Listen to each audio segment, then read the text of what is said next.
Hola, hola, ¿cómo andan?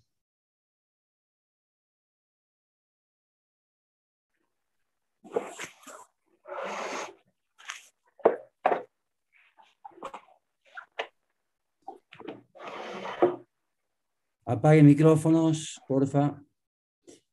Apaguen micrófonos, prendan cámaras. Apaguen micrófonos, prendan cámaras. Se están terminando de unir las últimas personas. Hay 7 que no pueden entrar, no sé por qué.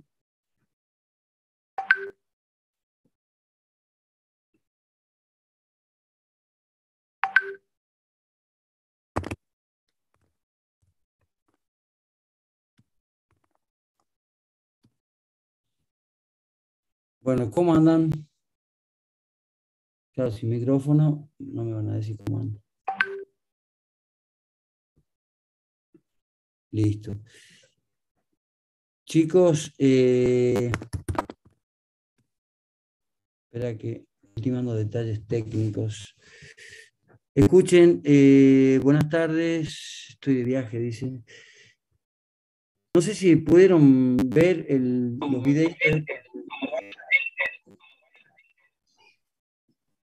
Adita, ¿cómo estás?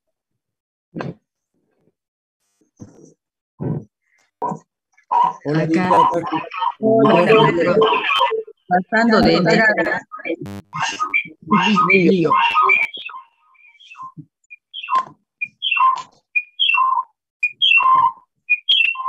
Apagarse el micrófono y volver a prender en todo caso. Ahí está. Ya. Bueno, mi cámara. Bueno, buenas tardes de nuevo. Vamos a grabar esto, grabación en pausa. Recording in progress. Bueno, la última clase presencial quedó media trunca por el hecho de que justo en el último tramo vino el decano, qué sé yo, bueno, querían presentar sus propuestas, así que no le dimos un cierre.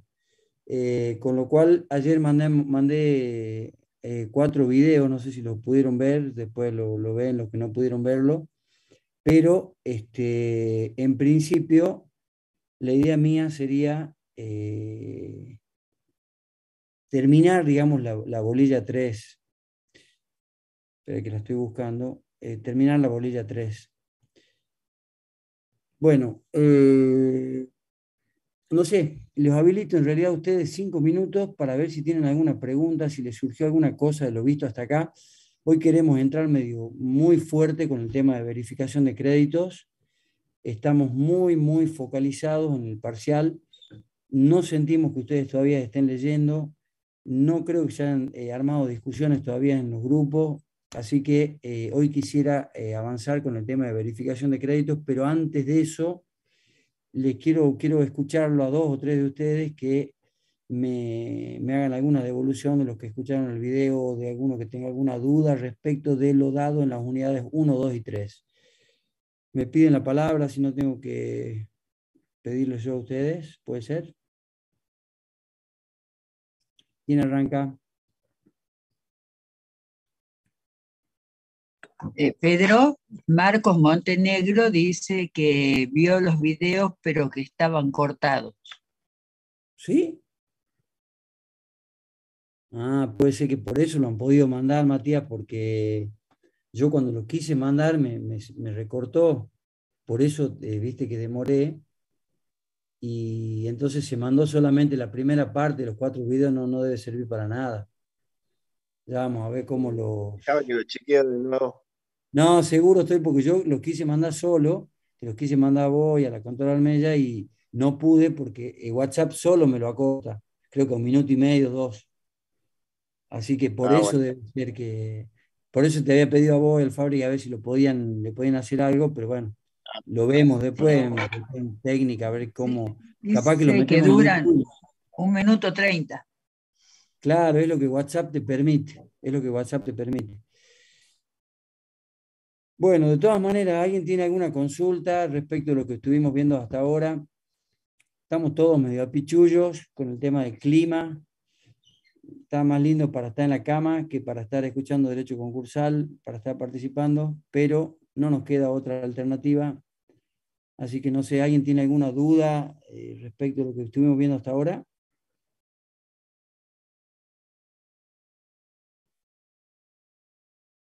Pa, pa, pa, pam. Sin dudas, Adita, quiere decir que estamos todos claros que podemos meter pata con el parcial. Vamos a apretar a fondo.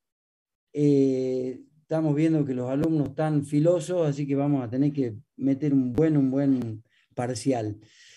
Chicos, vamos a ver el tema de la verificación de los créditos.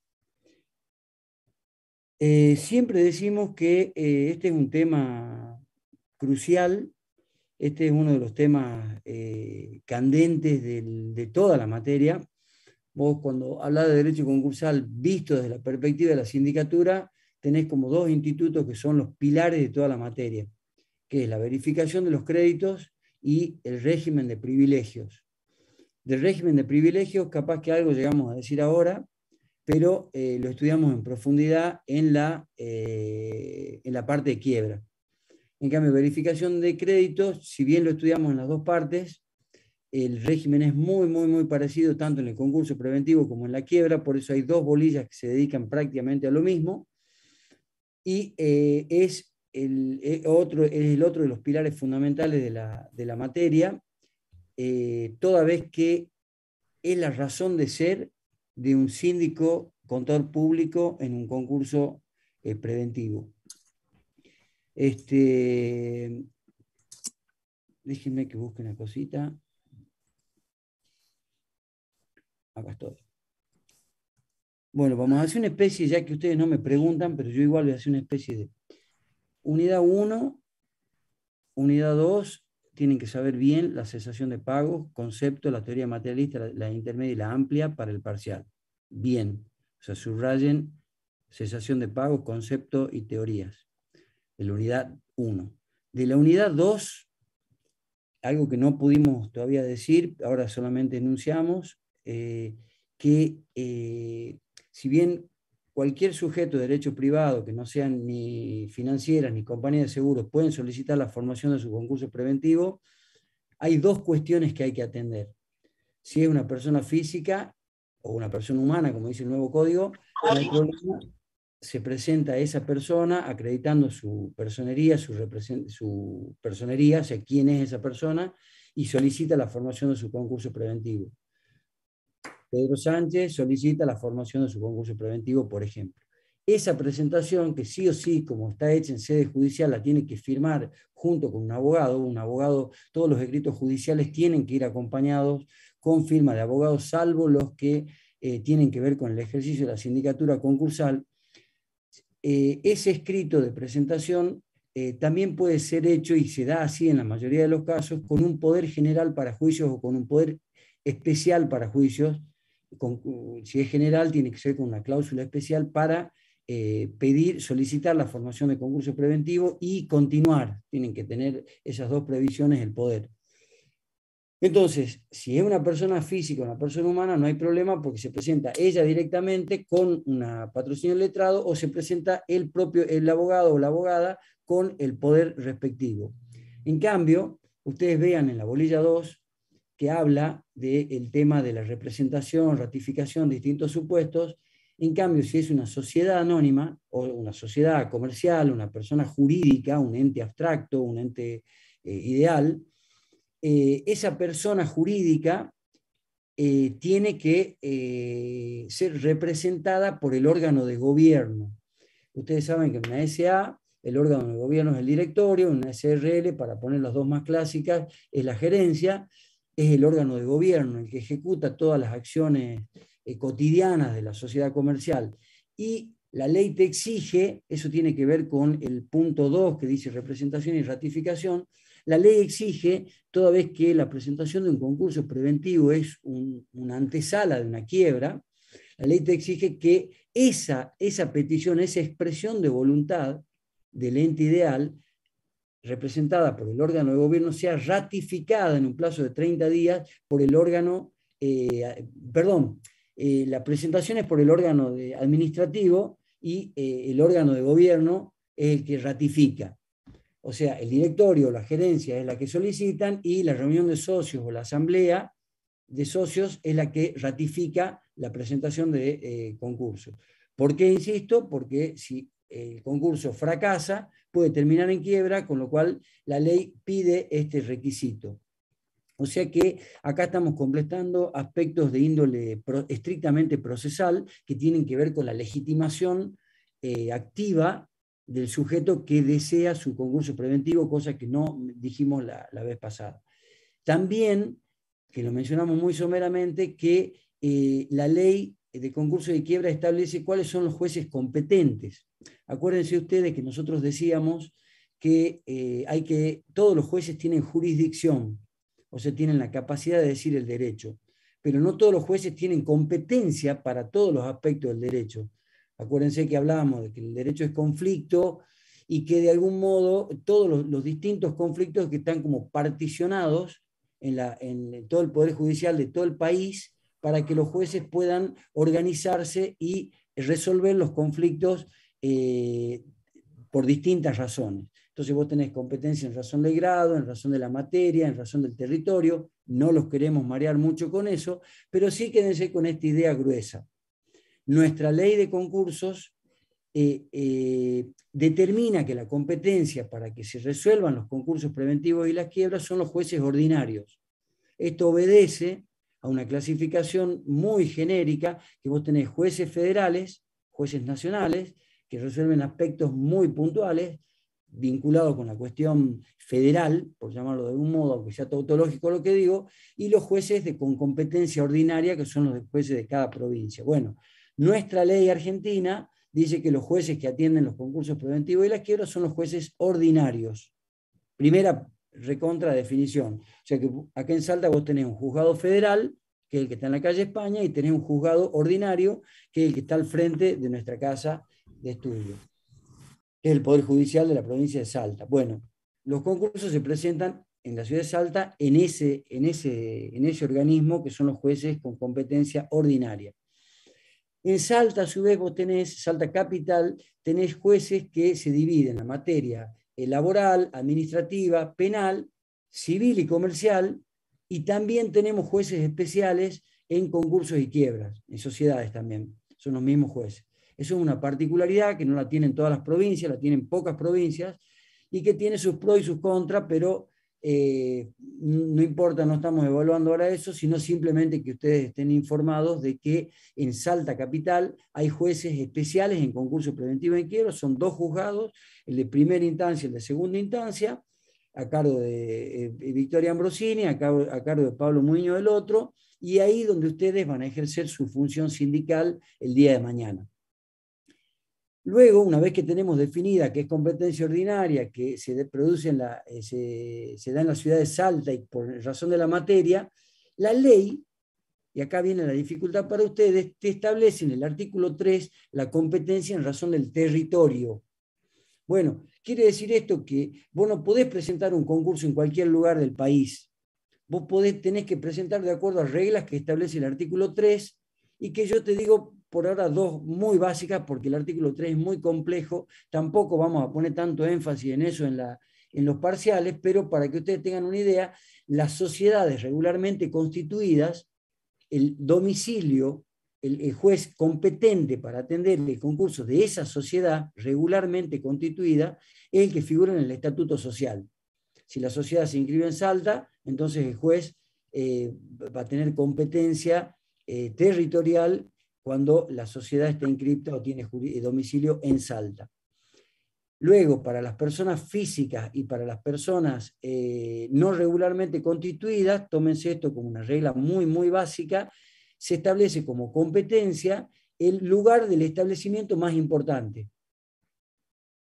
Cuando hubieren más de un lugar que no sea solo un lugar donde se maneje la administración, hubieran varias administraciones, varios lugares donde se maneja la administración, y sos persona física o sociedad no regularmente constituida, en el caso de persona física, la variante es que será juez competente el juez del domicilio. ¿No es cierto? Entendemos que sería el domicilio real. Y en cambio, en la sociedad no regularmente constituido, va a ser competente el juez donde funciona el establecimiento principal. Tomen esto como una regla muy gruesa, hay muchos detalles dentro del artículo 3, pero quédense a los que han venido a la clase, a los que están más o menos escuchando, con esta idea general como para sortear rápidamente el artículo 3. Entonces, vuelvo. En la unidad 2 ya dijimos el tema que no nos habíamos expandido mucho, con quién es el sujeto, cómo es la presentación, es lo que acabo de decir, que la presenta el sujeto a través de sí mismo con letrado o con poder, y en el caso de sociedades, con el órgano administrativo y con la ratificación del órgano de gobierno. No se detengan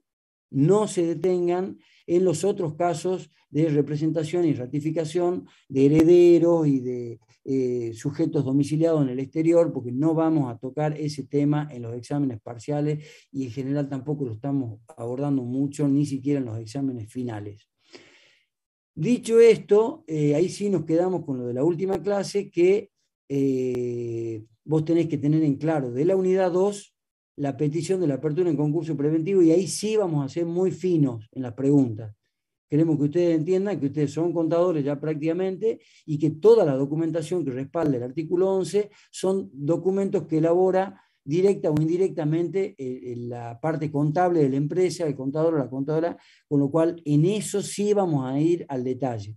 En eso sí recomiendo que vayan a leer libros con contenido que desarrollen todo el artículo 11 in extenso, con problemas, con dificultades.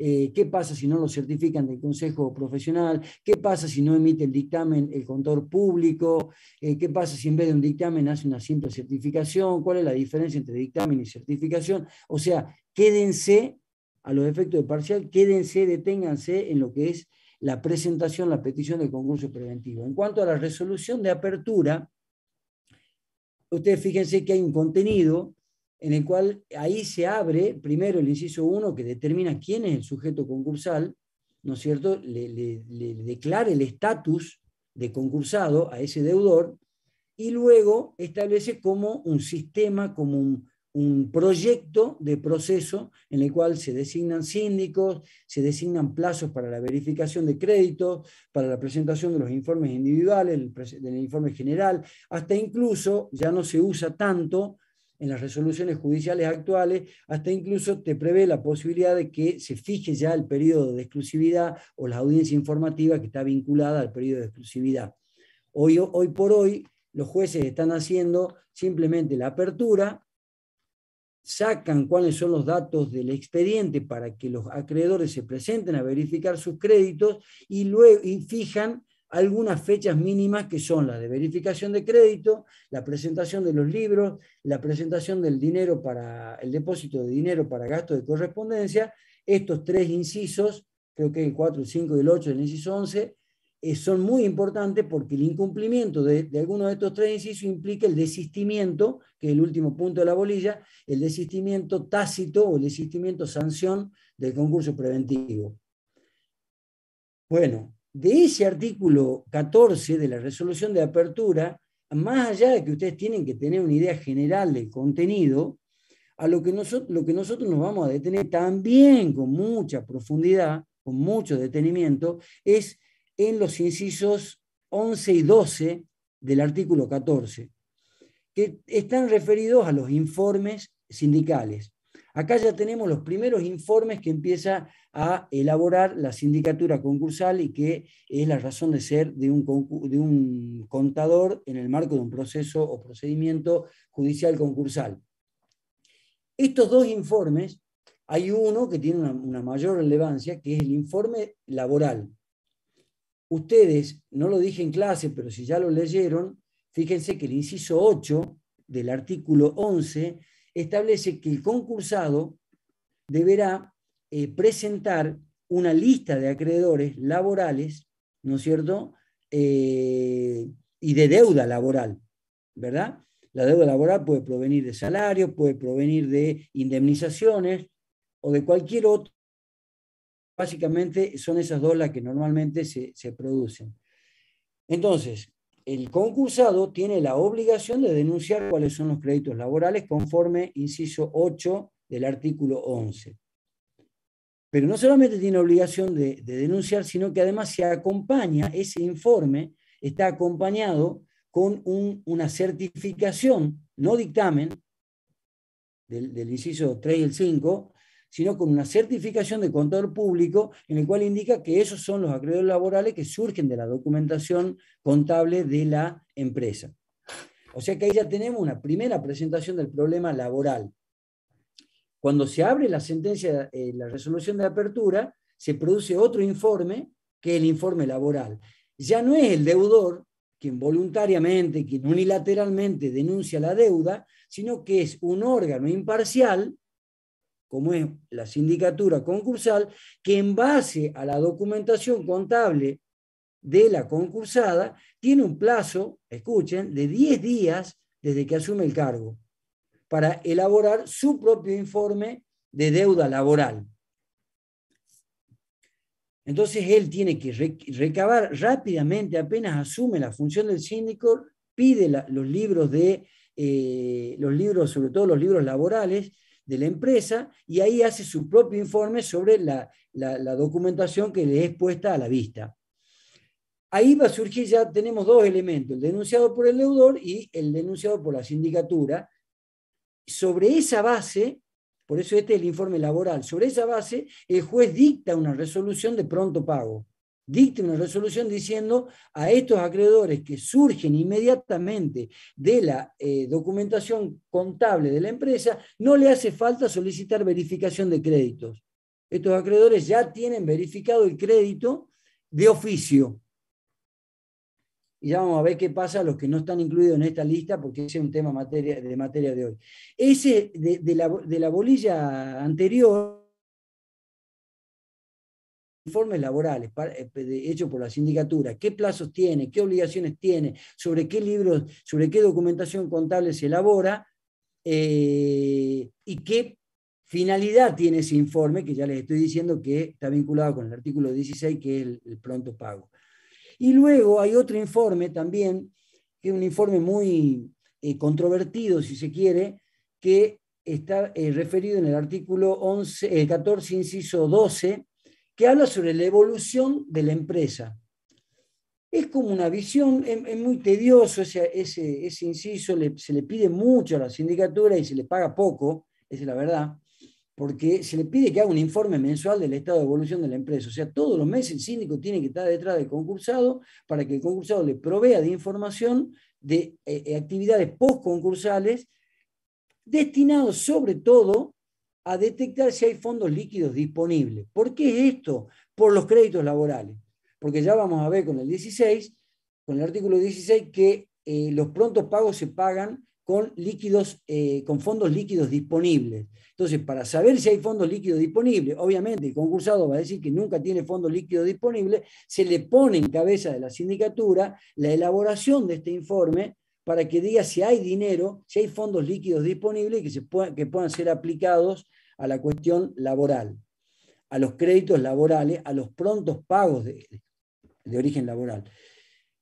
Luego, este informe, si la sindicatura es prolija y lo va llevando mes a mes, obviamente que va a servir muchísimo al momento de elaborar el informe general, que es una etapa procesal muy posterior, pero le va a servir muchísimo porque va a tener un contacto directo con la empresa de cómo está evolucionando la empresa y qué es lo que se está haciendo bien, qué es lo que se está haciendo mal. No porque la sindicatura puede interferir, esto también quiero que quede claro, no porque la sindicatura puede interferir en el desarrollo de la empresa, en la administración, apagate el micrófono, sino porque el síndico actúa siempre después, no va antes, no va concomitante, actúa después, va controlando qué es lo que hace el deudor, ¿no es cierto? Él le va pidiendo información. El síndico tiene que tener muchísimo contacto, pero no para sentarse a tomar café y hablar de bueyes perdidos, ¿no es cierto? Sino también lo puede hacer y no hay ningún problema, ¿no? No hay que tener tampoco prurito con que el síndico no puede hablar con el concursado, no puede hablar con el abogado, no, es un trabajo que se tiene que hacer en conjunto, no hay que tener cola de paja con ese tema, no necesariamente cuando uno se junta a hablar con un síndico, se junta a hablar de arreglos espurios, ¿no es cierto? Entonces, se puede juntar, puede hacer lo que quiera, pero sobre todo tiene que recabar información contable. Yo les recordaba a ustedes que Juan Carlos Nallín, un profesor hermoso que había acá en Salta de Derecho Concursal, él decía que muy gráficamente que la sindicatura es una lente de aumento de un juez. Un juez, ustedes piensen, es un abogado. Como tal, es una persona que tiene conocimientos limitados y tiene conocimientos nulos sobre la lectura de estados contables. Más allá de que la práctica te va haciendo que vos puedas tener alguna primera lectura, primera aproximación de cómo se lee un estado contable, nosotros mismos también lo tenemos después de tantos años, pero nunca va a ser lo que es un contador que puede detectar detalles muy finos de cómo se ha ido manejando la cosa o cómo se pueden haber ido ocultando bienes, etcétera, etcétera, etcétera. Entonces, la sindicatura funciona con esta lente de aumento y es la que va a ir proporcionando datos, volviendo al tema del informe del artículo 14, inciso 12, proporcionando datos para saber si se pagan los créditos laborales o no, pero también para saber cómo va el funcionamiento de la empresa de cara o con la mirada puesta en el informe general, que se realiza más adelante. Bueno, luego dos cositas más y necesito algún intercambio de opinión por parte de ustedes. La publicidad, ustedes fíjense que el programa dice contenido, publicidad. ¿Qué quiere decir esto? La publicidad es cómo se da a conocer la sentencia de apertura, porque la apertura modifica un estatus jurídico y hacen hacer cargas jurídicas que son nada más y nada menos que la de presentación de los acreedores en el concurso preventivo. Entonces la ley establece 3 sistemas de comunicación y hay uno que es muy importante para ustedes. Uno es que la publicidad se da a partir de los edictos. Ustedes acuérdense que el artículo 27 y 28 del inciso, creo que el 8 o el 5, del artículo 14, obliga, ¿no es cierto?, al concursado a publicar edictos. Ustedes fíjense, tómense el trabajo de investigar sobre boletines oficiales, tarea para la casa, investiguen edictos, porque capaz que viene una pregunta de este tema en el parcial, investiguen edictos donde se dé a conocer un concurso preventivo, una quiebra. Edictos nuevos, edictos viejos, no importa. Fíjense cómo son los edictos. No solamente lean el artículo 27 y 28, que es la forma en que la ley dice que la resolución de apertura se da a conocer a todos los acreedores, que hasta ahora el juez no sabe quiénes son, porque hasta ahora el juez tiene solamente la palabra del deudor, que dice, estos son mis acreedores, pero el deudor puede haber omitido voluntaria o involuntariamente a uno o a varios acreedores. De hecho, eso ocurre con muchísima frecuencia, y ya les voy a decir por qué. Entonces, para que teóricamente se entere todo el mundo, se ordena esta publicación de edicto y esta es una forma de hacer conocer que se ha dictado una sentencia de apertura de un concurso preventivo. Esa publicación de edicto, lean ustedes los artículos 27 y 28, es un sistema de publicación erga omnes, le llamemos así, o sea, para que todo el mundo no diga de que no se enteró que se abrió el concurso de fulano de su deudor. Ya no puede decir que no se enteró. El segundo sistema de publicitación de la sentencia de apertura es a través de la carta que establece la ley, el artículo 29, para que el síndico remita a los acreedores denunciados por el deudor que tienen que venir a verificar sus créditos en el concurso preventivo y ahí le indicará cuál es el número de expediente, cuál es la carátula, en qué juzgado está funcionando, y sobre todo en qué domicilio los va a recibir la sindicatura, porque el pedido de verificación tempestiva de crédito es un trámite, si bien es judicial, se hace fuera de los estrados del Poder Judicial, y ahí le va a fijar un plazo hasta el cual los acreedores pueden solicitar la verificación tempestiva de sus créditos. Entonces, el segundo sistema de publicidad es a través de una carta certificada que emiten los acreedores a los acreedores denunciados por el deudor y los que alguna sindicatura proactiva pueda detectar que no han sido denunciados, pero que pueden llegar a ser considerados acreedores concursales. Acá hago un paréntesis y espero no olvidarme el tercer sistema de comunicación, de publicidad, que es insistir en que los acreedores que están involucrados en el concurso preventivo son los acreedores de causa o título anterior a la presentación de la demanda o de la petición de concurso preventivo. Esa fecha es clave para poder saber si son un acreedor que tiene que participar en el concurso preventivo o directamente no participa en el concurso preventivo y tiene todas las acciones individuales que tiene cualquier hijo del vecino, digamos, cualquier administrado. Vuelvo entonces sobre el tercer sistema de publicidad, que es Ministerio Legis. ¿Viste? Ya ustedes leen el programa Ministerio Legis, como está en latín, ya no sabemos qué no. Lo decimos así en latín porque, no sé, tenemos algunos latinazgos, los abogados, yo por lo menos no sé nada de latín, pero hay algunos latinazgos que los tenemos muy incorporados. Uno de ellos es eso, Ministerio de la Ley, quiere decir que se notifica por nota en el juzgado. ¿Qué pasa? Son detalles tontos, si se quieren, pero son cruciales para no perderse dentro de un proceso judicial. En cualquier otro proceso judicial donde hay dos partes y un juez, las partes son iguales, digamos, y hay un juez que es el que dirime la contienda, siempre la parte que quiere que el otro se entere de algo tiene la carga procesal de notificarle, de correrle vista, de correrle traslado.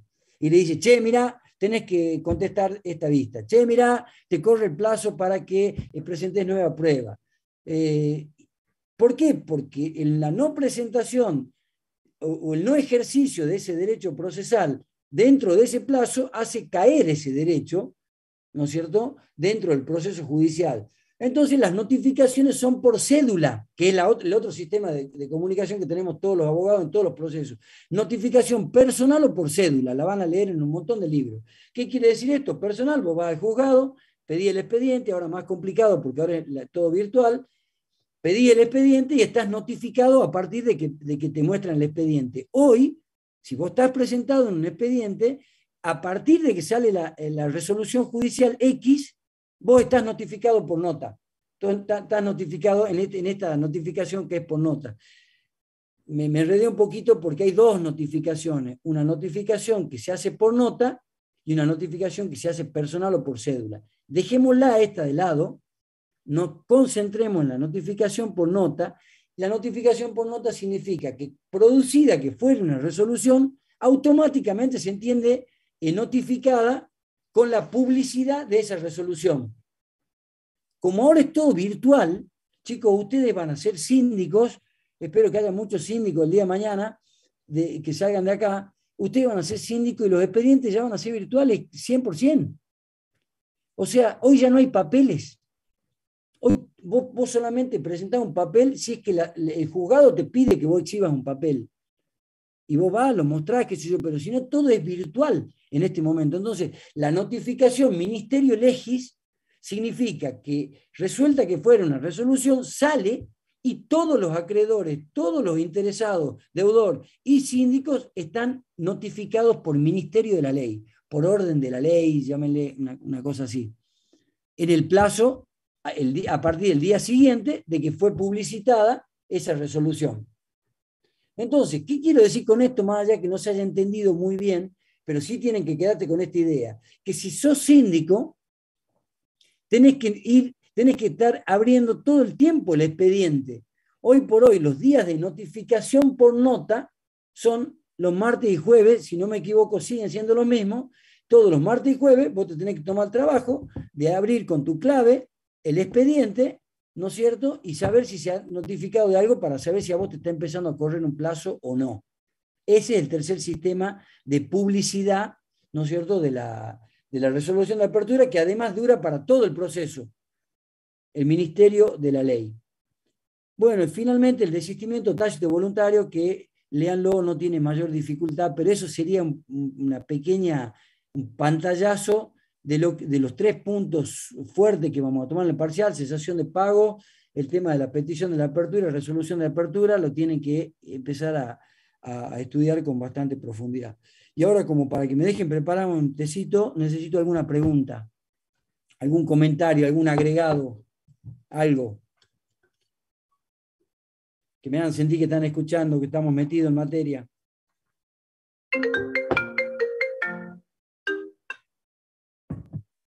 Profe, una consulta por el tema de cédula. ¿Dónde? Acá, Sí, perdón. acá. Decime. Disculpe, profe. Con el tema de cédula, sí o sí tiene que llegar con días de anticipación, digamos, no puede ser extemporáneo, digamos, le tienen que dar un plazo para que se presente el acreedor a verificar su crédito, me imagino. Sí. No ¿Cuál puede es ser la pregunta? No te la entiendo. claro, en caso que, por ejemplo, le llegue justo el mismo día y a un determinado horario que él no puede presentarse y ese día vence. No, está en el horno, porque, digamos, el proceso concursal no se para. En ningún momento se suspende, porque si no Ajá. sería caótico. Imagínate, hay concursos que tienen Pedro, 1000 acreedores. Sí, sí, Pedro, Anita. creo que ha confundido la notificación con nota con el plazo para verificar los créditos, porque Ah, la notificación con nota no se refiere al plazo para Ah, verificar los sí, sí, créditos. tienes razón. Ha Te explico confundido ahí. entonces, sí. ok, Pero, ok. no, pero te lo explico, porque está bien por lo menos me hace sentir que nos estamos escuchando. Este, ¿Qué es lo que ocurre? Lo que yo te dije de las notificaciones para todos los trámites del proceso. Ahora, ¿cómo se entere el acreedor que se abrió un concurso preventivo? Tiene el sistema de publicación de edictos, que también es bastante, ya hoy por hoy, esto también ha cambiado muchísimo en el sentido de quién lee el diario. Antes todo el mundo leía el diario, por lo menos los obituarios lo leían, qué sé yo lo único que leía siempre era la parte deportiva, hace casi 10 años que no leo ningún tipo de periódico, pero vos leías los obituarios y leías los edictos, o sea, medianamente, ¿viste? Alguien leía, qué sé yo. Ahora nadie lee el diario, con lo cual la publicidad de la sentencia de apertura es muy relativa y lo que vos estás planteando, tu nombre es Víctor, lo que vos estás planteando, Víctor, es bastante piola porque ¿cómo hace el acreedor para enterarse? Si el acreedor está todos los días golpeándole la puerta al deudor, che, pagame, che, pagame, che, pagame, bueno, sí, ese se va a enterar. Ahora, imagínate una empresa que tiene relaciones comerciales con empresas, con empresas en Tucumán, en Rosario de Santa Fe, en Buenos Aires, y está concursada en Salta, o está concursada en Jujuy. ¿Cómo hace ese tipo para enterarse? Bueno, ahí viene un ejercicio, ahí comienza el ejercicio responsable de la sindicatura, porque la sindicatura tiene que, si bien la ley le exige que remita la carta del artículo 29, la carta a los acreedores, ¿no es cierto?, comunicándole que él ha sido denunciado como acreedor y que tiene un plazo, y a eso vos te referías capaz como la cédula, que tiene un plazo para verificar. El correo, vos viste cómo está el correo, hoy una carta de documento te devora una semana.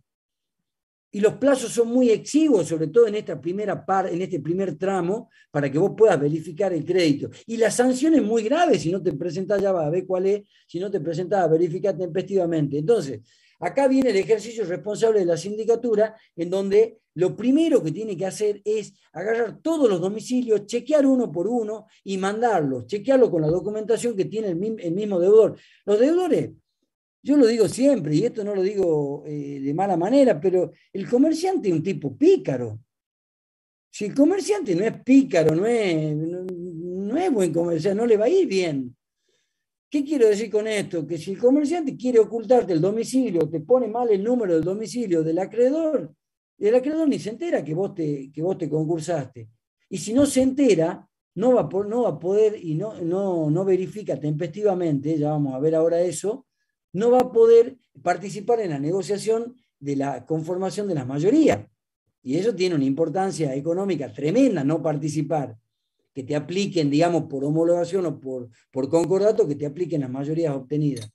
Entonces, el ejercicio de una buena sindicatura es chequear el domicilio, pero también chequearlo, no con lo que denunció el propio deudor. Vos cuando releas o cuando leas el inciso 5 del artículo 11, vos fíjate que el deudor tiene que acompañar un legajo por acreedor indicando el monto, la causa, el privilegio, igual que el pedido de verificación, el domicilio del acreedor, el nombre completo del acreedor, acompañar todas las facturas donde ahí puede eventualmente haber domicilios, y ahí la sindicatura tiene que chequear esta primera parte, ¿no es cierto?, para saber si está mandando la carta para que le llegue lo más tempranamente posible y le permita al acreedor preparar el pedido de verificación de crédito. Entonces, tu pregunta por lo menos fue pertinente para hacer esa aclaración que esa notificación por cédula que vos le llamás en el caso del acreedor es una carta certificada que tiene que mandar el síndico, pero también puede hacer vía WhatsApp, pero también lo puede hacer vía correo electrónico, si se entera. O sea, el síndico tiene que ser, en algunos puntos, en muchos, proactivo. Yo entiendo que la remuneración es baja, todo lo demás es otra discusión. Vos te metiste en este barco, bueno, tenés que hacerlo como corresponde, y eso significa que tengas que ver cuál es el meollo del instituto que estás trabajando. En este caso, ¿cuál es el meollo? ¿Cuál es la sustancia? Que se entere a tiempo el acreedor. ¿Qué tenés que hacer? Procurar que se entere a tiempo. No pensar que si ya está, te enteraste por edicto, listo, la ley no me establece ninguna sanción, ya está. No. Tratá por todos los medios que le llegue esa carta al acreedor, y si no es por carta, por correo electrónico que el tipo pudo averiguar. Hoy con todo el tema de internet se facilitan muchas veces mucho las cosas para poder saber cuáles son los domicilios de las empresas. Se supone que si una empresa más o menos tiene que tener acreedores que tienen una visualización, digamos, por vía internet en algún lugar. ¿Qué otra preguntita? López Alejandra, dígame que está entendiendo algo. Hágame alguna pregunta. ¿Qué entendió? ¿Qué no entendió? Sí, entendí, profesor. Estoy siguiendo el programa. Está prolija. Sí, tengo Graciabile acá listo para leer. Bien. Y encima se consiguió el Tengo mamotreto. Muestre. tengo la ley comentada. ¿De quién? ¿De quién es el autor? De Graciabile. Bien. Y algo que a Escúchame. usted no le gusta, una guía de estudio. Bueno, no importa que no me guste a mí, pero si le sirve a usted para introducirse en la materia, está bien. Lo que sí o sí tiene que después ampliarlo. Así ya que se lo compró Graciabile al manual. No, me lo prestaron una compañera que rindió. Bien. Escúcheme. Defina en estos días con cuál de los dos va a leer, además de la guía. Defina cuál de los dos. Si la ley comentada o el manual, no ande con los dos. Ajá. Defina cuál de los Bueno. dos, cuál introducción le gusta más y ahí sigue. Ok. Caterinuzzi, ¿cómo la ve usted hasta ahora? Ahí está.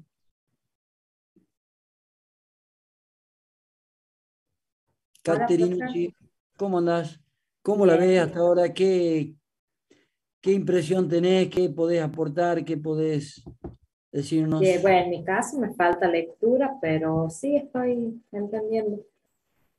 Bien. ¿Qué estás entendiendo? Y lo que está explicando. Bueno, pero tirame una devolución.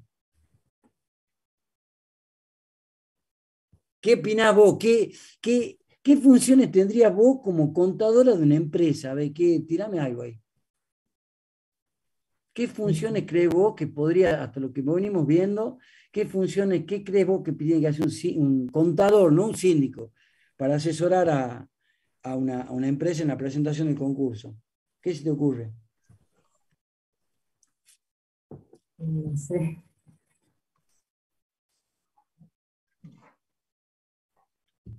Tan. ¿Te gusta la parte privada o no? Más o menos. Más. No voy a ver eso, profe concursal. Gonzalo Díaz, ¿estás? ¿O me pusiste ahí nomás y no? ¿Para qué? No sé cómo hago. Gonzalo Díaz.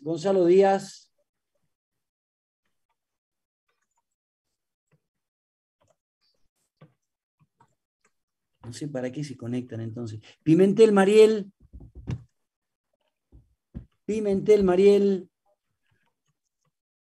habilitate el micrófono, Pimentel. A ver, hago 2 intentos más y si no, vamos a dormir todos. Milagro Sare. Milagro Hola, Sare. profe. Sí, estoy entendiendo. Muy bien. Contame, hasta ahí, qué parte te genera alguna confusión? ¿Dónde estás, o estás entendiendo? Si estás entendiendo, ¿qué estás entendiendo? Por el momento voy bien. Cuando tenga dudas le pregunto. Bien, pero por lo menos me contestaste. ¿Qué estamos viendo ahora, más o menos, Milagro? ¿De qué estamos hablando ahora? Habilitate el micrófono nuevo. Estamos hablando de los 3 casos, en el caso de lo que es la publicidad. Pero sí estoy entendiendo, profe. Vamos Bueno, bien. escúchame, ¿estás leyendo algo o no? ¿Estás leyendo algún material? Me están matando. Por el momento, la ley y los apuntes de clase que tengo, que voy Bueno, anotando ahora. bueno, trata de conseguirte un libro. Chicos, ¿alguien quiere hacer un comentario? Vamos, porque si no esto se torna medio aburridito. Tal vez quiero consultarle sobre el ¿Claudia? número 2, la competencia judicial. ¿Cómo le da, profesor? Yo tengo Sí. una consulta. Dale. Sobre la unidad número 2, competencia judicial para el caso de las personas jurídicamente constituidas. Sí, básicamente el domicilio. El domicilio y el estatuto. Vos sabés que en derecho societario, esto es una materia que también me das pie para decirte esto. Para que se entienda un poco, tenés que saber más o menos lo básico de derecho societario y tenés que saber derecho laboral. Estas 2 materias de derecho me parece que son importantes que ustedes las refresquen un poco. Bueno, en materia societaria, vos te acordarás que el estatuto social, vos te inscribís en el registro público del domicilio de la jurisdicción. En derecho societario, el domicilio no está constituido por la calle y el número. En derecho societario, el domicilio es la jurisdicción donde vos vas a hacer la inscripción. Entonces vos podés ser Salta Capital, y estar en el estatuto así, o Tartagal, o San Miguel de Tucumán.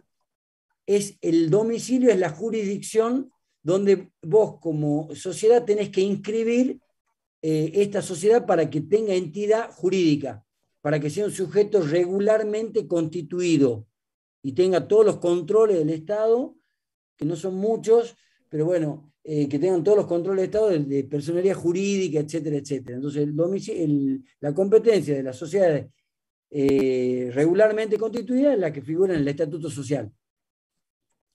Bien. Bien. Vamos ahora, pasamos de bolilla y les digo lo siguiente. Vamos a ver hoy la unidad 4, determinación del pasivo, todas las preguntas que vayan surgiendo de lo que estamos viendo, chateen, que está la doctora Ayala ahí, estamos todos para ir resolviendo por ahí dudas puntuales. De eso se trata, que podamos tener esta dinámica. Y vamos a tratar de resumir un poco esto, que es, vuelvo a repetir por 4ª o 5ª vez, uno de los ejes de esta materia, que es la determinación del pasivo. Una vez abierto el concurso preventivo, lo que se busca es saber cuál es el pasivo concursal, no el pasivo concursal, es decir, aquel pasivo que se generó con anterioridad a la presentación de la petición de concurso preventivo. Para eso la ley establece, no vamos a entrar en muchos detalles porque no veo que haya mucho feedback, pero para eso la ley establece como 2 grandes sistemas. Ustedes fíjense que en el programa figuran 5 vías, puntos 1, 2, 3, 4, 5, régimen de privilegio, ya digo por qué está puesto ahí. De esas 5 vías hay 2 grandes regímenes. Uno, que es la verificación tempestiva de créditos. La verificación tempestiva de créditos es lo que es la verificación regular, la normal, sin la cual no podría continuar el concurso preventivo funcionando. Porque tal como su nombre lo indica, concurso viene de concurrir. Para que el proceso concursal continúe luego de la apertura, tienen que concurrir acreedores. Ustedes piensen que hasta que cuando el deudor pide la formación de su concurso preventivo, no sabemos quiénes son los acreedores a ciencia cierta, porque los acreedores, y acá viene una pequeña palabrita que es importante que ustedes la entiendan, porque la van a leer en todos los libros, los acreedores concursales, es decir, aquellos de causa o título anterior, se van a convertir en acreedores concurrentes, dos palabritas, luego de pasado por algún tamiz o por alguna vía verificatoria. Vos podés sentir o creer que sos acreedor concursal, pero recién vas a ser concurrente cuando puedas conseguir convencerlo al juez que vos sos acreedor de ese deudor, de ese concursado. Entonces,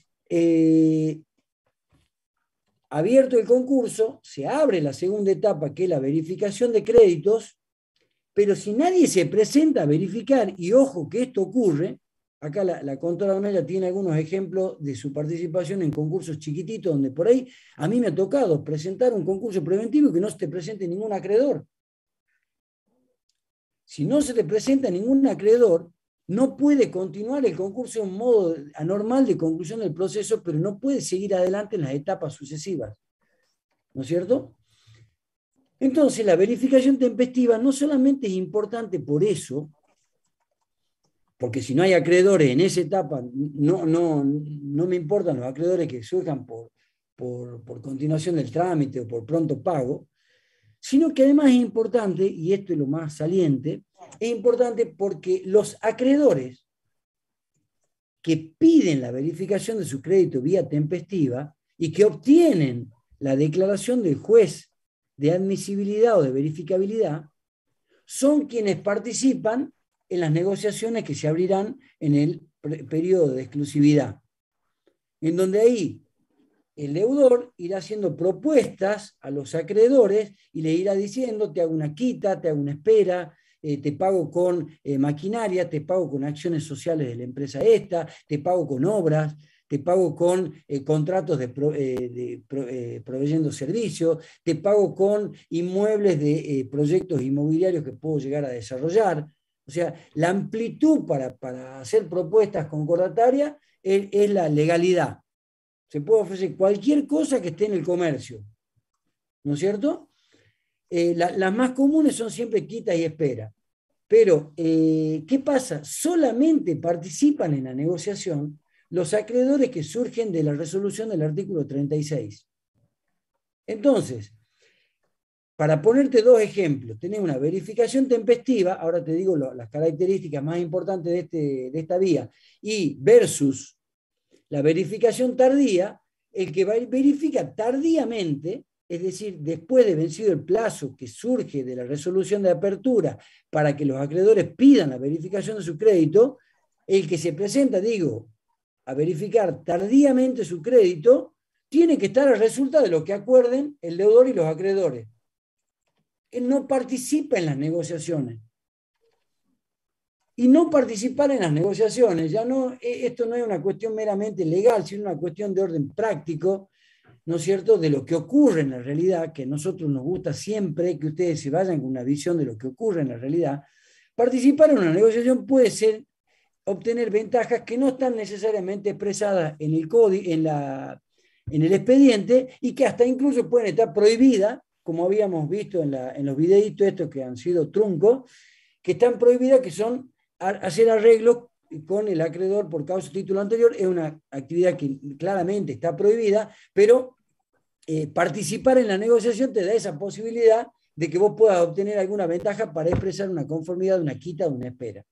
Lo van a ir entendiendo con el paso del tiempo. Lo que sí quiero que quede claro es que los acreedores que son declarados tal en la resolución del artículo 36, que es la que culmina la verificación tempestiva, son solo esos acreedores los que van a poder participar en el concordato o en las negociaciones.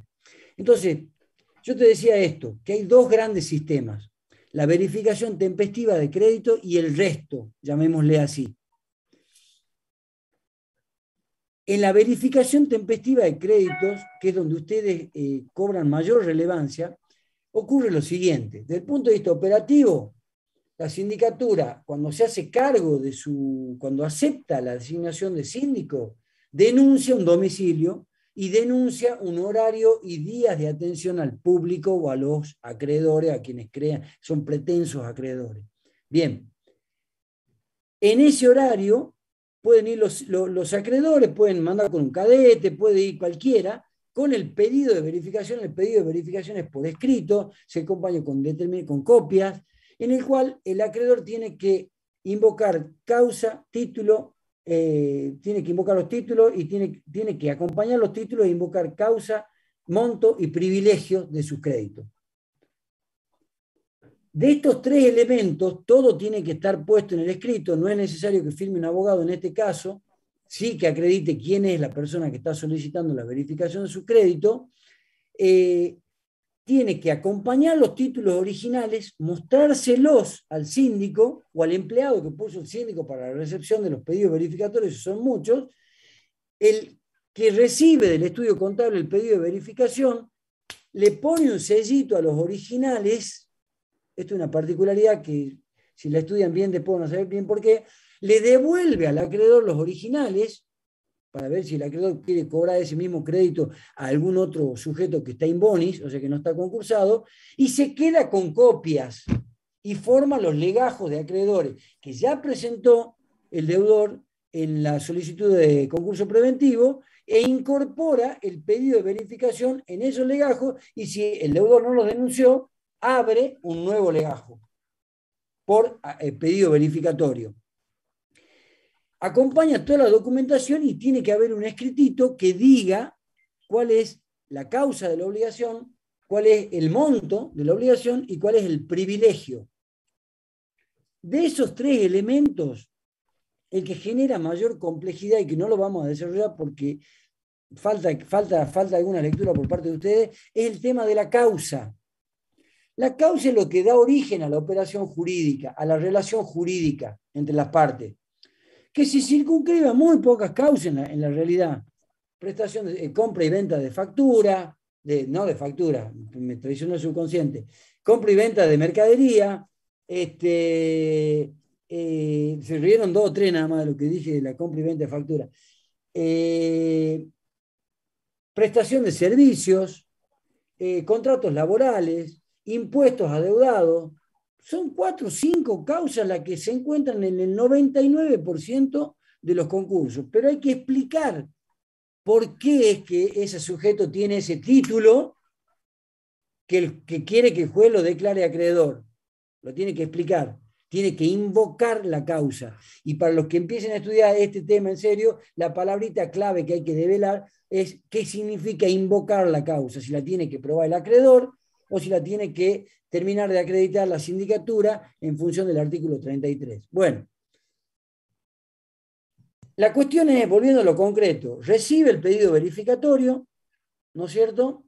Lo incorpora dentro de los legajos, devuelve los originales y de ahí se abre un plazo para observación de los créditos. Tanto el deudor como el resto de los acreedores pueden observar, controvertir, entre comillas, la palabra controvertir no es una palabra netamente procesal, porque la controversia implica una discusión jurídica, en este caso es simplemente observar, ¿no es cierto? La ley también habla de impugnar, pero correctamente sería observar que el crédito que se ha solicitado no es pertinente por algún motivo, porque es falso, porque no es el privilegio que indicó el acreedor, porque el monto no es el correcto, porque la tasa de interés que pide no es la correcta, o no tiene sustento, o la observación que fuera para, ya sea, atacarlo al crédito, o para disminuirlo, o para que no tenga algún privilegio de los que invocó el acreedor. O sea que acá hay un control multidireccional. La sindicatura, es decir, ustedes, se convierten en esta etapa en receptor de todas estas observaciones. La sindicatura ahí tiene que dialogar con los acreedores, lo aconsejable, esto no está en la ley, tiene que ver qué pasa, cuáles son los comportamientos del deudor, por qué creen ellos que el deudor está en la situación en la que está, recabar información con los trabajadores, etcétera, etcétera. Pero en definitiva, lo que sí le exige la ley es que reciba todos estos pedidos verificatorios, los incorpore en el legajo y luego reciba las observaciones de los créditos. Una vez que recibe todas estas observaciones, aquí comienza el trabajo de investigación. Por eso algún autor dice que la tarea de los síndicos es una tarea inquisitiva, en el cual tiene que incorporar elementos de prueba en los legajos. Y ahí pedirá información a los organismos fiscales, pedirá información al propio acreedor de sus libros, de sus declaraciones juradas, pedirá información al deudor e incluso puede pedir información a algún tercero, a alguna entidad bancaria, etcétera, etcétera, para saber si esa operación realmente tiene una entidad real. Acá la tarea de ustedes es llegar lo más cercano posible a la verdad económica, ¿no es cierto? Con todas las comillas y con todas las relatividades que puede tener la realización de un balance. Se supone que un balance se tiene que acercar lo más posible a la realidad económica. Ustedes saben cómo se hacen los balances. Bueno, esto es un poco lo mismo, pero la diferencia está en que ustedes tienen acá una obligación, ¿no es cierto?, de velar por los intereses de los acreedores, que normalmente el acreedor pide la verificación de su crédito y se desentiende del concurso. Y entonces la sindicatura por eso tiene un rol tan relevante en la investigación de hechos que hagan a la conformación de su opinión respecto de si es procedente o no la verificación de ese crédito, de ese y de todos los créditos. Eso se hace en la elaboración del informe individual. El informe individual tiene dos facetas. La faceta de recabar información, que para mí es la más importante, para que el juez resuelva, y luego la emisión de una opinión fundada respecto de si el crédito es procedente, si es verificable o admisible o inadmisible, que en definitiva es una mera opinión. El juez o la jueza no van a estar vinculados a esa opinión sindical, pero sí normalmente se apoyan muchísimo en la opinión de la sindicatura, sobre todo cuando es una sindicatura conocida, una sindicatura que se sabe que trabaja seriamente, ¿no es cierto? Vivimos en una aldea, con lo cual somos poquitos y nos conocemos mucho, y si bien no es vinculante, decía, pero es una opinión que es bastante relevante al momento de que el juez decida sobre la admisibilidad o inadmisibilidad de un crédito. Y ahí termina, digamos, la verificación tempestiva. El punto... ¿Profe? Ya te doy la pregunta. El punto, para los que estudien este tema y que lo van a tener que estudiar, los que quieran aprobar la materia, está puesto en dos lugares. En ver bien qué es el tema de la causa, quién invoca, quién la prueba, ¿no es cierto? Hay fallos, traslíneas, district que le van a servir a usted para ver. Siempre en el examen preguntamos, ¿cuál es el problema de la causa en la verificación de crédito? Ya cuando el alumno te dice, ya no entendió que ahí hay un problema. No nos importa que ustedes sean unos especialistas en develar cuál es el problema, pero sí que entiendan que hay un problema. Y la otra cuestión, ¿no es cierto?, que está vinculada con la verificación de créditos es cuál es el verdadero rol de la sindicatura en este punto. Y acá también tenemos como dos miradas. Una mirada que es más pragmática, si se quiere, que es más pasiva, en donde el síndico recibe, empieza a trabajar sobre los papeles que tiene en la mesa y elabora su informe individual. Y hay otra posición que dice, no, la sindicatura tiene que tener una actitud un poco más activa, tiene que ir un poco a indagar qué es lo que está pasando, porque la función de la sindicatura es que se conforme, por lo que dije anteriormente, que se conforme un listado de acreedores que realmente representen la mayoría de acreedores. Porque con ellos se va a hacer el concordato, con ellos se va a hacer la propuesta, se va a llegar a las conformidades que establece la ley para saber si se aprueba o no se aprueba una refinanciación o una renegociación de la deuda. En cambio, si la sindicatura no es eficiente, no hablemos ni siquiera si la sindicatura no es honesta, digamos, que ya sería otro tema, pero si la sindicatura no es eficiente, digamos, y no controla esta cuestión, podemos encontrarnos con que el deudor se enfrenta a conseguir las conformidades con una mayoría de acreedores que no representa la realidad de la deuda o del pasivo concursal, que es el título de la bolilla que nos estamos ocupando. ¿Cuál era la pregunta? Yo, profe, le quería hacer una pregunta del pedido de verificación. Decía que producía los efectos de la demanda judicial y no entendí esa parte cuando estaba leyendo el libro. Si me lo puede explicar, por favor. En 2 palabras. Sí. No se enrosque con eso, porque es muy técnico, es muy abogadil. Como la verificación del crédito no es una demanda judicial propiamente dicha, ¿no es cierto? No, las demandas judiciales tienen que tener todo, como les dije en clase el otro día, toda una cantidad de formalidades, ¿no es cierto? Presentadas con abogado, con ritualismo de objeto, hechos, prueba, derecho, petitorio, qué sé yo, toda una cantidad de requisitos formales y técnicos. El pedido verificatorio a tal punto no es una demanda que ni siquiera se exige la firma de un letrado. O sea, vos como gerente de una empresa podés firmar el pedido de verificación y ya está. Vos como contador que te adeudan la prestación de tu servicio por balance realizado, solicitás la verificación de tu crédito. Entonces, como no es una demanda, la ley dice, bueno, pero surte efectos de demanda. ¿En qué aspecto? En 2. En la prescripción de los créditos y en la caducidad de la instancia del derecho. Diferencia entre prescripción y caducidad, no nos metamos porque como está, nunca pedimos eso a un estudiante de ciencias económicas. Pero para dar una idea gruesa, un crédito puede ser exigido durante un determinado tiempo. Y la ley, por una cuestión de seguridad jurídica, el código dice, bueno, transcurrido X cantidad de años, usted ya no puede exigir el cumplimiento de esa obligación. Por ejemplo, para ustedes que están más empapados con las obligaciones tributarias, el plazo de prescripción para la obligación tributaria en general son 5 años. Si el fisco nacional o provincial o municipal no exige el cumplimiento de una obligación tributaria en un plazo de 5 años, todos ustedes saben que ese crédito está prescripto. O sea, no tiene acción judicial para reclamar su cobro. Y lo mismo pasa con la caducidad del derecho. O sea, si vos tenés un derecho y no lo ejercés en un determinado plazo, ese derecho caduca. Ejemplo de caducidad de un derecho sería cuando vos sos acreedor de un concurso y no pedís la verificación de tu crédito, transcurridos 2 años de pedida la verificación, de pedido la apertura del concurso preventivo por aplicación del artículo 56 de la ley de concurso. Entonces, sin entrar en detalle de la prescripción, caducidad, ni te mencioné todavía la caducidad de la instancia, vos tenés claro de que la petición del... No lo saqué a tu hijito, Araceli. Deja que por lo menos nos alegre un poquito. Volvelo a traer a tu hijito. A tu hijita. Muy bien. Bueno, si vos tenés un crédito que está transcurriendo un plazo de prescripción y se presenta un concurso preventivo y vos solicitás la verificación de tu crédito, se interrumpe ese plazo de prescripción. Quédate con esa idea, que creo que eso sí se entiende, ¿no?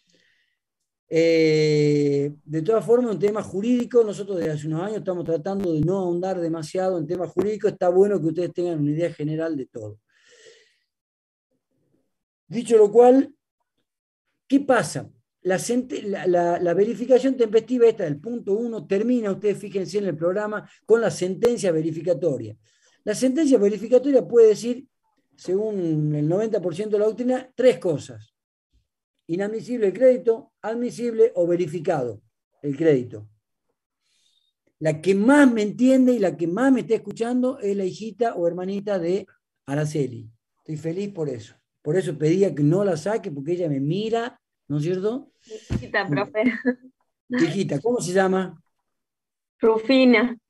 Rufina, futura abogada, no contadora. Nosotros promocionamos abogada, Rufina. Bueno, escúchame, Rufina, le voy a hablar solamente a Rufina ya que nadie me está dando bolilla. La sentencia esta verificatoria puede decir que el crédito es admisible, inadmisible o verificado. Si el crédito es verificado, en principio queda firme. No nos metamos mucho en la cosa juzgada que habla la ley, pero en principio queda firme y ya nadie se puede reclamar, salvo dolo que no se metan en ese lío porque no le vamos a preguntar el artículo 38. Si en cambio, y acá sí queremos que sean finos, si en cambio la sentencia verificatoria del artículo 36, mi querida Rufina, termina en admisible o inadmisible, se le otorga un plazo de 20 días al que esté desconforme, ya sea al acreedor cualquier acreedor puede pedir una revisión o al propio deudor. Obviamente, el que no esté conforme con la resolución del juez es el que va a pedir la revisión de ese crédito por la vía del incidente de revisión del artículo 37, y lean ya, anoten ahí, artículo 280, porque es incidente de revisión, pero el trámite procesal es el 280 y siguiente, leenlo la leída a ese tema que les va a servir para el incidente de revisión y para la verificación tardía. Bien, entonces, tiene, digo, 20 días después de dictar la resolución, pero solamente se pueden cuestionar los créditos admisibles o inadmisibles vía incidente de revisión. Dejemos de lado el incidente de revisión por dolo, que no se da casi nunca y no les vamos a preguntar nunca a ustedes de ese incidente. Sepan que existe ahí nada más y nada más. Esta es la segunda vía verificatoria, vía incidente de revisión, en donde yo le estoy pidiendo, como su nombre lo indica, al propio juez del concurso que revise su decisión judicial. Que revise su decisión judicial, porque con el poco tiempo que le da la ley, ustedes piensen que una vez concluido el plazo para verificar, tómense el trabajo de hacer este ejercicio. Desde que asume la sindicatura 5 días, calcúlenle 15 o 20 días posteriores a la última publicación de edicto, o sea, tiene 5 días para publicar edicto. Desde ahí, 15 o 20 días posteriores más o menos se calcula para la finalización de la verificación tempestiva. Es un plazo clave ese, plazo clave. Vencido el plazo, tienen 10 días para observar. Vencido el plazo, tienen 20 días para elaborar el informe individual. Vencido el plazo, tiene 10 días el juez para dictar la resolución del artículo 36. Si hay 10 acreedores, no hay tanto problema. Si hay 100 acreedores, 1000 acreedores, ahí empieza a haber un problema porque el plazo es exactamente el mismo.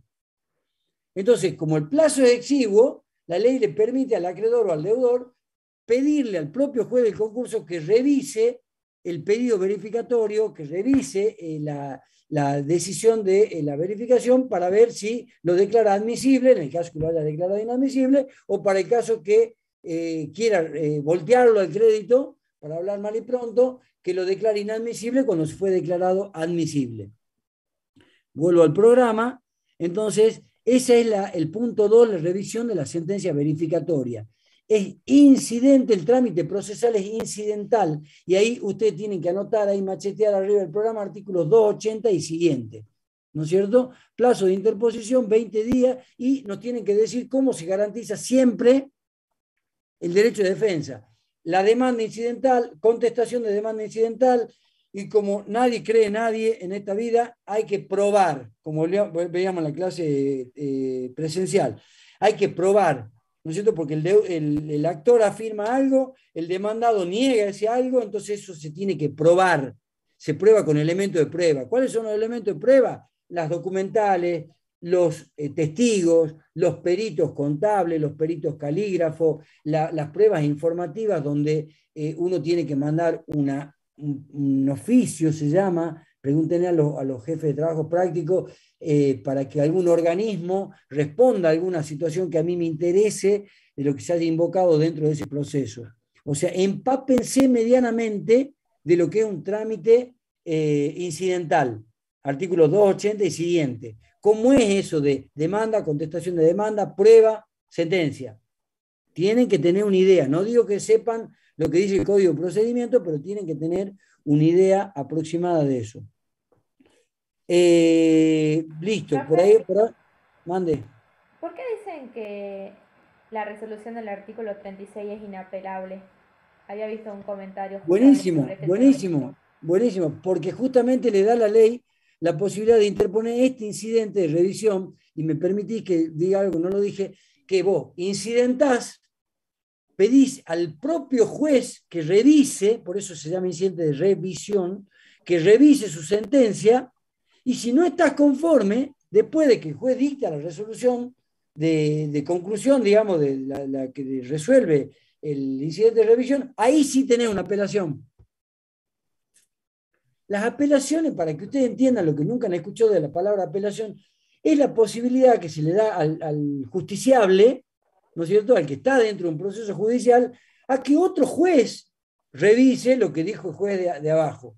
Por eso hay también un tema de competencia en razón del grado, se llama. tenés jueces de primera instancia, jueces de segunda instancia, jueces de corte provincial, jueces de corte nacional, que son todas las instancias recursivas que vos tenés. Tampoco queremos que sean especialistas en esto, pero sí que sepan que si vos no estás de acuerdo con una resolución de un juez de primera instancia, la ley siempre o casi siempre te da la posibilidad de que vos la revises en segunda instancia.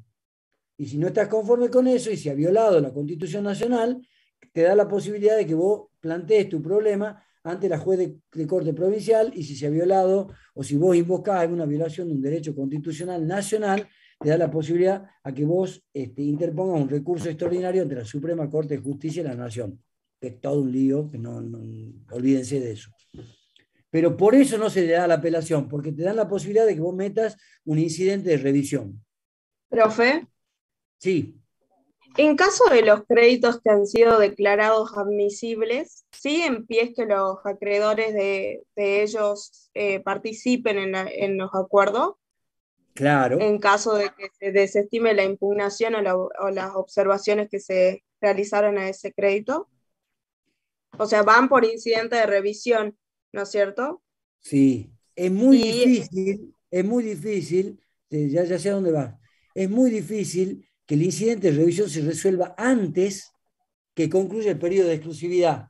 Esto es lo que ya vienen leyendo en la materia, me van a entender perfectamente. Es muy difícil que el incidente de revisión se resuelva antes del periodo de exclusividad, con lo cual, y me habilita tu pregunta a lo que dije inicialmente, es tan importante la resolución esta del 36 que las categorías de acreedores con las cuales vos vas a salir a negociar como deudor se fijan por los créditos declarados admisibles y verificados. Si el tipo es declarado admisible, pero el deudor pide la inadmisibilidad de ese crédito e interpone un incidente de revisión, obviamente acá se va a presentar el problema si el incidente de revisión se resuelve antes de finalizado el periodo de exclusividad. Eso en la práctica no ocurre, pero te contesto por la duda si ocurriera, porque es académico esto. Si ocurre antes, yo entiendo, acepto que puedan haber otras opiniones, yo entiendo de que se debe modificar la grilla de acreedores que van a conformar las mayorías para hacer el acuerdo.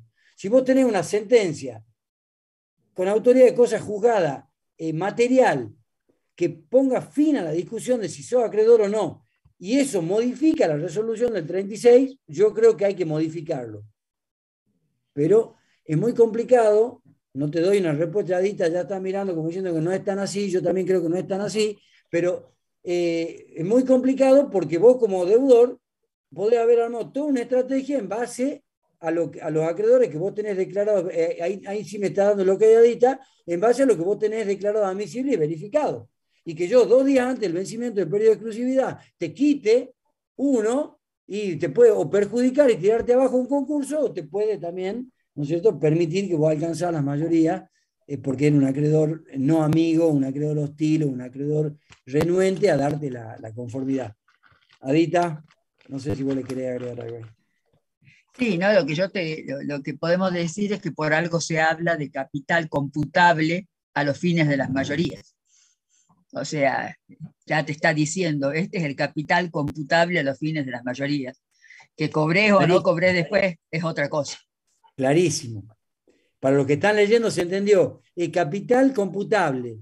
O sea, listo. Después si se va acreedor o no acreedor, ya veremos en el incidente de revisión, si se resuelve de acá a 5 años. Yo tengo que llegar a un acuerdo con estos acreedores, porque el proceso avanza, no se para. Teóricamente no se para. A tal punto no se para, que es causal de juri, artículo 274 de la ley, que el juez no inste la prosecución del proceso. Y no inste el cumplimiento de los plazos procesales. No se cumplen, es verdad, no se cumplen en la mayoría de los casos.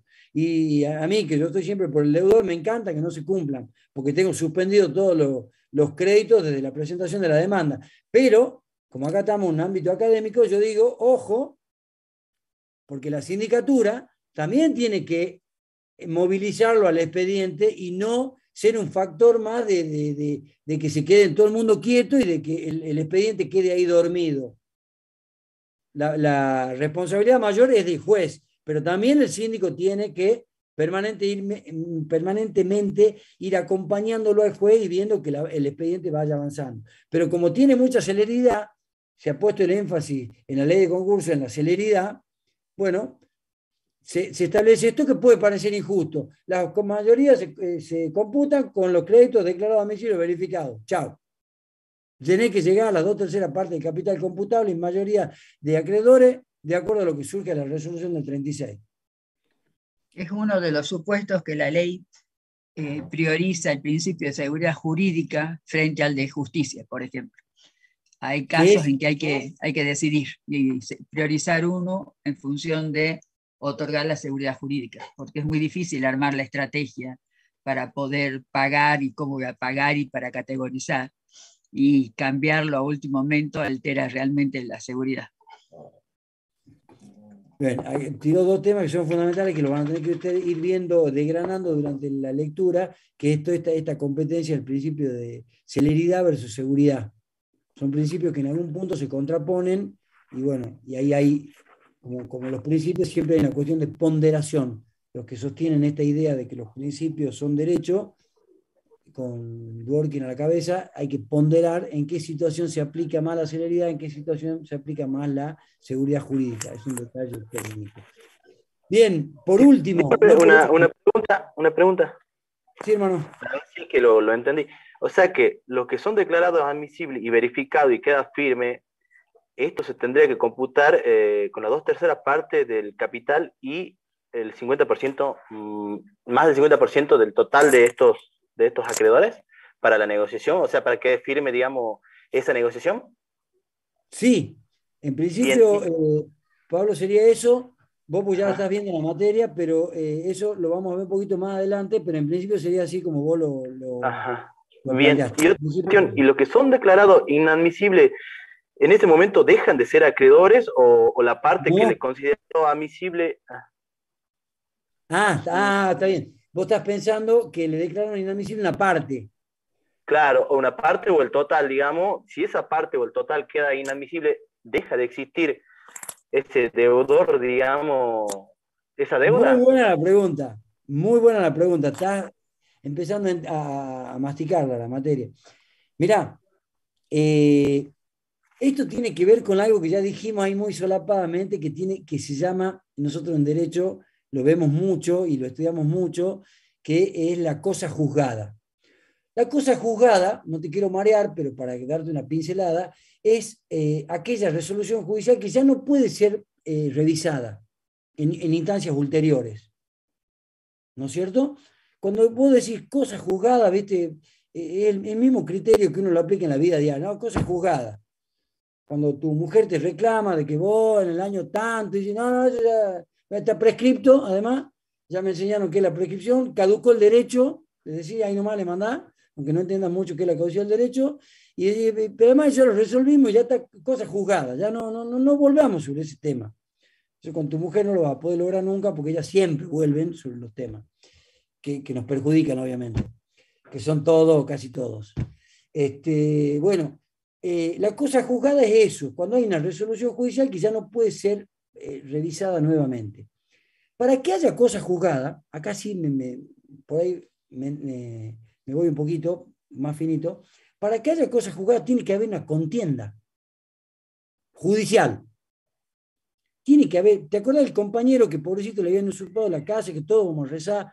A mí no me dan mucha bolilla porque no creo en nada, pero igual voy a rezar para que le devuelvan la casa. Bueno, si hay una contienda y él le da el derecho a los usurpadores sería, y las dos partes se defienden, hay derecho de defensa, hay controversia, hay medio de prueba, el juez puede resolver y hay cosas juzgadas, o sea, ya no se puede resolver, no puede volver a revisarse, si es que eso no fue recurrido en las instancias ulteriores, que es lo que veíamos hace un rato. Vos tenés un proceso judicial, se desarrolla en primera instancia, se dicta una resolución poniendo fin al conflicto, le da la razón a A, le da la razón a B, a cualquiera de los dos, no importa. Esa sentencia normalmente puede ser revisada por el propio juez, como lo que acabamos de ver, o si no por la Cámara de Apelaciones, que es una segunda instancia, que no es un juez que sabe más, es un juez que la ve desde otro lugar, ¿no? Es un juez de segundo grado. Entonces ahí ya no hay cosa juzgada, se está discutiendo todavía si tenías razón o no tenías razón. si le usurparon o no le usurparon la casa. Si no se plantea ningún recurso hacia arriba y transcurre un plazo determinado, que en cada caso varía, pero ponele por regla general 5 días, entonces esa sentencia queda firme. Ya no se puede revisar. Cuando vos tenés una sentencia verificatoria y el crédito es declarado verificado, lee la ley de concurso, dice, hace cosas juzgadas. Ya está, no lo podés volver a reabrir al tema. Si vos incidentás y obtenés una resolución del juez de primera instancia y lo apelás y en la apelación se dicta una resolución y ya no se apela más a instancias ulteriores, esa resolución tiene sentencia de cosa juzgada. No sé si era esa la pregunta, pero más o menos, porque ya en el medio me perdí cuál había sido el origen de tu pregunta, pero te quería explicar más o menos, darte una visión de lo que es la cosa juzgada. Déjame que te diga 2 cositas más, muy rápido. Si vos no, tema 3 de la bolilla 4, si ustedes no piden, si el acreedor no pide la verificación de su crédito en tiempo oportuno, es decir, esos 15 o 20 días posteriores a la última publicación de edicto que habla el artículo 14, entonces el acreedor no es que pierda, vos me dijiste, ya no tiene más derecho, si la declararon inadmisible, ahora te contesto tu pregunta, si lo declararon inadmisible y hace cosas juzgadas, ya está, ya no puede volver a entrar. Chao, siamo fuori. ¿Te acuerdas del famoso siamo fuori de Italia 90? Bueno, siamo fuori, ahí ya está fuera de la copa. ¿No es cierto? Si tu crédito es inadmisible. Ahí sí te contesté. Bueno, volviendo entonces a la verificación tardía. Si vos no presentaste como acreedor dentro del plazo que se establece para la verificación tempestiva, la ley te da 2 años a contar desde la presentación de la apertura del concurso, 2 años para que vos puedas verificar tardíamente tu crédito. Y entonces el trámite es muy parecido, no es exactamente igual, porque viste que el programa dice trámite procesal. El trámite procesal es muy parecido a una remisión prácticamente al artículo 280. ¿Qué pedís?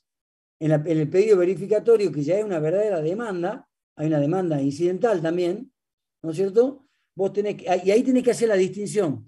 Si el concurso está funcionando, es con incidente de verificación tardía. Si el concurso concluyó, pero estás dentro del plazo de 2 años, tenés que iniciar una acción ante juez natural y después incorporarla dentro de la propuesta que se acordó con los acreedores concursales. Es muy fina esa parte. Por ahora, lo que quiero que sepan es que si el acreedor no verificó tempestivamente, lo puede hacer tardíamente. ¿Hasta cuándo? Hasta 2 años posteriores a la presentación de la demanda concursal. ¿Cómo es el trámite? Demanda, contestación de demanda, producción de prueba abreviada, alegato y resolución del juez. Esa resolución del juez sí es apelable ante la Cámara. Punto 4. Continuación del trámite del proceso. Esta es más complicada para entender para ustedes. Yo te tiro 2 o 3 coordenadas y ustedes lo leen. Y además les aviso de que el lunes vamos a hacer un pequeño control de algo. Así que van a tener que empezar a leer porque si no, no vamos a ningún lado. Yo hablando así solo y después con la garganta así, no. Ya con Adita nos vemos todos los días y ya... Bueno, continuación del trámite del proceso de conocimiento. Para que se entienda esta vía verificatoria, ustedes tienen que entender de que con la presentación del concurso hay una línea que va indicando todas estas etapas que venimos trabajando, pero en paralelo, temporalmente hablando, en paralelo hubo un proceso judicial. Ese proceso judicial es de conocimiento, como su nombre lo indica, intenta conocer si soy o no titular de un crédito, si soy o no titular de un derecho. Yo voy por la calle, me atropella un auto, yo digo que la culpa fue del auto y que me debe 10 millones de pesos. El tipo dice que él no iba en el auto, que yo me tiré a propósito y que yo no valgo tanto, ¿no es cierto? Y se produce una contienda judicial. Y ahí él probará lo que quiera probar, yo probaré la invocación de los hechos que yo hago y ahí el juez resolverá. Ese es un proceso judicial que lo veíamos en clase, una acción individual, llamarle así. ¿Por qué es de conocimiento? Porque no se sabe si soy titular o no de un crédito. No es como ser el titular de un cheque, de un pagaré. Acá está mi título. O no es como una sentencia que yo tengo firme con calidad de cosa juzgada. Acá está mi título, no. Yo tengo que conocer. Yo digo que soy acreedor, pero no lo sabemos. Por eso vamos a un proceso judicial. El proceso judicial hay una controversia y ahí se definirá, se conocerá si hay un titular de un derecho de un crédito o no. Esos procesos que van en paralelo con el concurso se gestionan ante juez natural. Si hay una demanda laboral, sigue en sede laboral. Si hay una demanda civil, que sigue en sede civil. Si hay una demanda en extraña jurisdicción, que sigue en extraña jurisdicción. El acreedor, fíjense lo que dice el programa, opción a favor del acreedor. El acreedor dice, yo no pido la verificación tempestiva ni tardía del crédito y ejerzo la opción de continuar el proceso de conocimiento por ante el juez natural. Una vez que yo obtengo sentencia por ante juez natural, esta es una de las excepciones que veíamos en la clase pasada del fuero de atracción, una vez que yo obtengo sentencia firme, con calidad de cosa juzgada, por ante juez natural, el acreedor tiene que venir a verificar ese crédito, ese título, para que se lo incorpore, digamos, como pasivo concursal y se le distribuya de acuerdo a las conformidades, de acuerdo a la propuesta concordataria que fuere aprobada entre el deudor y los acreedores que surgen de la resolución del 36 declarados admisibles o verificados. Entonces, para que se entienda continuación del trámite del proceso de conocimiento, es el más complicado de todos porque se trata de que para entenderlo se presupone la existencia de un proceso de conocimiento que está tramitando en una extraña jurisdicción. Finalmente, el pronto pago. Ya algo dije, el pronto pago de oficio. Hay dos, fíjense en el programa, dice pronto pago de oficio, B, a pedido parte. El pronto pago de oficio ya lo mencionamos. El deudor declara cuál es la existencia de la deuda laboral, el síndico puesto en funciones tiene 10 días para elaborar un informe laboral y ahí determinará cuáles son los acreedores laborales, el monto, el privilegio, etcétera, etcétera, y declarará, el juez con ese solo informe de la sindicatura, declara la verificación del crédito vía pronto pago. Por eso lo incorporamos como una vía verificatoria más. Pronto pago no es lo mismo que pronto cobro. Eso lo vemos después en particular. Pero por lo pronto ya sepan de que es una vía verificatoria. Ahora, si el acreedor laboral no fue incluido en el informe laboral de la sindicatura, no estaba incluido tampoco en el informe en el inciso 8 del artículo 11, y consecuentemente el juez no declara el crédito verificado laboralmente, el acreedor laboral puede no pedir verificación tempestiva, puede no pedir verificación tardía y directamente solicitar un pronto pago. Para pedir un pronto pago, esto desde el punto de vista pragmático, tenés que tener un tremendo título, una sentencia declarada, qué sé yo, que se encuentre firme, bla, bla, bla, para que vos puedas no meterte dentro del proceso verificatorio, porque se supone que los prontos pagos tienen un sistema de cobro anticipado, que básicamente es este. O el deudor va y paga los prontos pagos, porque tiene fondos líquidos disponibles, y si no alcanza para pagar a todos los prontos pagos que tengan resolución firme, le tienen que hacer un descuento del 3% de los ingresos brutos de la concursada, y con eso se va formando un fondo que se va distribuyendo entre los acreedores laborales. Acordate que los créditos laborales no sufren la suspensión de intereses, con lo cual el devengamiento de intereses sigue corriendo hasta tanto sea cancelado el crédito laboral. Paréntesis. Para mí estas clases son más que nada tips para que ustedes lo estudien en la materia. Vos tenés dos institutos de los efectos de la apertura. Dos institutos, que lo iba a decir en la clase anterior y no lo dije, que los tenés que tener en claro. Toda la problemática laboral, que podés comenzarla ahí por este punto 5 de la unidad 4, y después tenés que tener en claro toda la ejecución de garantías reales. Esos dos institutos, léanlos con algún nivel de profundidad. Régimen de privilegio, estamos sin garganta, creo que hasta ahí llegamos a lo que son las 5 vías verificatorias. Si alguien tiene alguna pregunta se la doy ahora, pero les adelanto algo. Yo la vez pasada, el lunes, me olvidé de decirle a ustedes que no había la clase con Paganetti, porque bueno, me distrajo el tema de los candidatos, todo eso. Por eso les pido disculpas a los alumnos que fueron a la comisión del contador Paganetti, y yo había quedado comprometido con él que les iba a avisar a ustedes, me olvidé, no pude por eso, pero las clases comienzan la semana que viene. La primera clase que van a tener, práctica, y así como esta actitud pasiva que ustedes están teniendo con nosotros, quiero que se revierta completamente allá en la teoría, en la práctica, que los bombardeen a preguntas. Comienza el martes de la semana que viene y van a ver verificación de crédito. Yo voy a ver si metemos, con Adita estamos pensando en meter un pequeño control de lectura sobre el fin de la semana que viene, que va a empezar a tener como un coeficiente. Nosotros queremos que sobre el fin de la semana que viene ustedes tengan leídos todas las 4 primeras bolillas. Vamos a ver la forma, les adelanto que vamos a hacer un pequeño control de lectura que va a tener un índice, no es que va a ser determinante, no es parcial, va a ser control de lectura. Pero vayan estudiando la materia. Con nosotros hablando así como no sirve, puede ser un estímulo, pero no sirve. Entonces, la semana que viene, fin de semana largo, coman muchos huevitos de Pascua, pero además de comer muchos huevos de Pascua sin culpa, por mi culpa, ya que estamos en el tema religioso, sin culpa, estudien verificación de créditos. Ya que lo tenés a Gracia Ávila, fíjate, se le dedica una cantidad de artículos. Estudien todas estas 5 vías verificatorias. Yo les doy a los que les gusta anotar, les tiro 2 números. Pero déjame que vea el programa. No me digas que se me fue el programa. Bueno, no sé dónde está el programa. Acá está. Escúchame, te tiro un par de números de artículos. En la verificación tempestiva de créditos, lean los artículos 32 a 36. En la revisión de la sentencia verificatoria, lean el 37 sobre todo, leída muy somera del 38, y lean artículos 280 y siguiente, que es los trámites incidentales. En la verificación tardía, lean el artículo 56 y el 280. En la continuación del trámite del proceso, lean el 21. Y en el pronto pago de créditos laborales, lean el 16.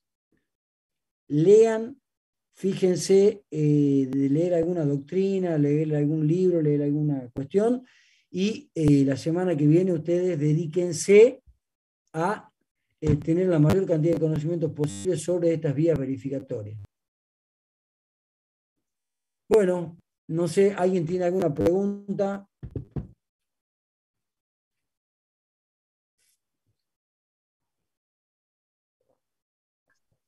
Profe, entonces las clases prácticas empiezan la semana que viene de todas las comisiones que tenemos el jueves. Todas las comisiones.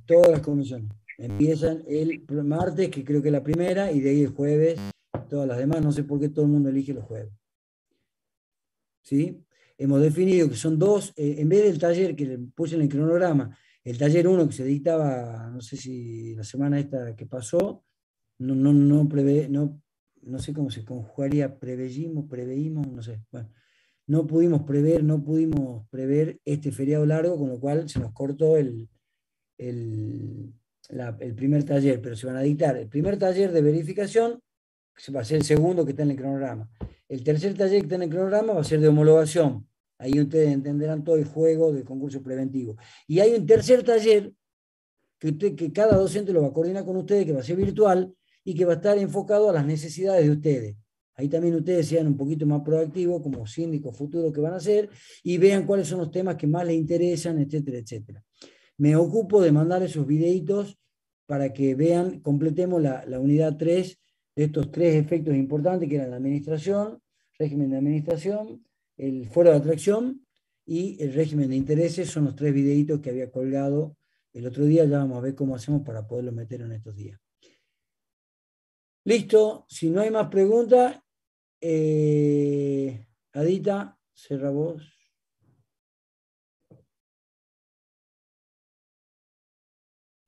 Está claro, está claro. Y acá están las preguntas, eran muy específicas, no valía la pena demorarte a vos. Vale. Así que. Bueno, Contador Almeida, ¿usted cómo lo vio? ¿Vos cómo lo viste, Mariela? No tenemos audio. Habilitate el micrófono. No, bastante claro, sobre todo porque es un tema bastante específico de la sindicatura, así que a los chicos les aconsejo de que por ahí es un poco extraño como estudiante cuando no han tenido contacto, pero en la práctica le va a servir mucho. Sí, bastante claro, entendible y que va de acuerdo al programa. Sí, yo me siento medio aburrido, pero bueno, quiero ser más duro, digamos, de tener la tranquilidad de que se está dando todos los puntos del programa, por lo menos que vamos a tomar en el examen. Así que, bueno, ya estamos en hora. Les mando saludos a todos, besos y nos vemos el lunes en la clase presencial. Chao. Chao, chao. Pongo fin. Chao. Chao, chao. Recording stopped.